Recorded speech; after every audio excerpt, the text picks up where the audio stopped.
Okay, guys. So I mentioned that once they put one leg up, if I can transfer their weight or my weight and their weight and get them heavy on that knee, it can really stop them from basically taking the second step, which is getting to a fully standing position. But a lot of times when we transfer all the weight into the knee, the foot becomes light. So a lot of times we can use that if their leg is close to us to kind of set up almost like a sweep, right? And so the idea is this. He stands up on this leg. So stand up on this leg, boom. So now what happens is if I can prevent him from putting weight into this leg, and so again, the way that I do that is by biting my heels, lifting my hips, and turning my knees. A lot of times this leg is light. And so by doing this, by basically really pushing him towards that, I can sweep this out.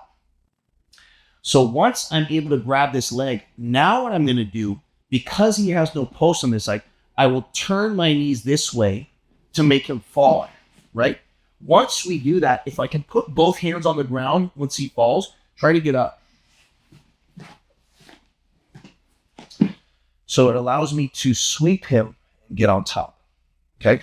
So the key, once I basically make him fall to the hip where he's down, is immediately I need to get my hands on the ground. I need to get both of my hands on the ground. So we'll do it from this angle over here where he's over here and he's stood up with this leg. So I'm basically keeping him from putting weight into this foot, right? You can see how he wants to basically shift his weight, because if he can shift his weight there, but if I can make it heavy here, I can take this leg out. Now I turn my knees. So basically from here, I cant my knees this way. And when you see that brings him down, immediately I let go and both of my hands have to come to the ground. Now, what you can see is from the back here, I have my legs trapped. So I need to keep my legs biting, and then I just engage my hip, right? Engage my hip to be able to mount. So I guess you would consider this a sweep because, again, I'm reversing the position and he's inside my guard, in between my guard. But again, when he puts his leg up, right, if I can transfer that weight and keep him heavy over here, if I can bring this leg out, again, the key, you see how he wants to sit this way, is turning my knees. By turning my knees, I get him to fall on his butt on this side, and then I let go of this foot and I start to walk my hands around. So even if he tries to get up, even if he gets on his elbow here, right, as long as I can thrust my hip forward, I'm going to win that position, right? Even when he's got his hands and he's starting to turn toward me, if I engage my hip, I'll take the top position. But the key to this is immediately engage my hands, because if we end up in this battle where I only have one hand on the ground and he's got his hand on the ground, he's going to win this battle, right? Yeah, exactly. He's going to win that battle. But back,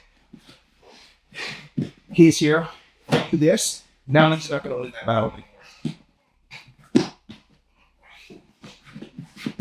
anymore. So it's so important to have both hands on the ground. And that's why once I sweep and I turn my knees, so the motion I'm doing with my knees, the first one is this, where I'm turning my knees to the side and driving my hips, trying to force weight into this knee. Once I make this, all the weights here, this leg is light. If I can take that out, then I'll turn my knees this way. So again, it's really difficult to see the motion because my ankles stay crossed the whole time. It's not as dynamic as an open guard where you're seeing someone put their foot on the hip or put their foot on the bicep and pushing and pulling. It's not as dynamic, right? Because for the most part, my legs stay wrapped around my opponent's waist. They're still doing stuff, but the movement is not as dynamic. There's not as great a range of movement because the ankles are crossed and my legs are around the waist, but there's still stuff going on.